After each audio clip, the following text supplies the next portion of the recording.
নবী সাল্লাল্লাহু আলাইহি ওয়াসাল্লাম বলেছেন, এই পৃথিবীতে প্রথম হত্যাকাণ্ড সংগঠিত করেছিল কাবিল। এজন্যই এই পৃথিবীতে যত মানুষকে অন্যায়ভাবে হত্যা করা হবে, বিনা কারণে অন্যায়ভাবে হত্যা করা হবে, এই সমস্ত খুনের যে পাপ, এই পাপের একটা অংশ কাবিলের আমল নামায় যুক্ত করা হবে। বলি নাউজুবিল্লাহ। সদকায়ে জারিয়া যেমন আছে, আরেকটা টার্ম আছে, সেটা হলো গুনাহে জারিয়া। এটা কি? একটা মাদক দ্রব্যের বার খুলেছেন, আপনি মারা যাওয়ার পরেও যদি মানুষ মাদক খেতে থাকে, কবরে শুয়ে শুয়ে গোনা পাবেন ইনশাআল্লাহ।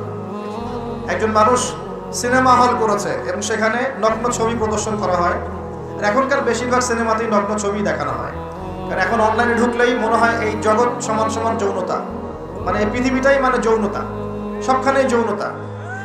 এমনকি একটা স্যান্ডো গেঞ্জি কিনতে যাবেন, সেখানেও দেখবেন একটা নগ্ন মেয়ের ছবি দিয়ে রেখে দিয়েছে, সব যৌনতা। তো এই যে সিনেমা হলটা করেছেন, যত মানুষ এখানে সিনেমা দেখবে, যদি আপনি মারাও যান, যত মানুষ সিনেমা দেখতে থাকবে, এই গুনার একটা অংশ আপনার কবরে অটোমেটিক ট্রান্সফার হতে থাকবে ইনশাআল্লাহ।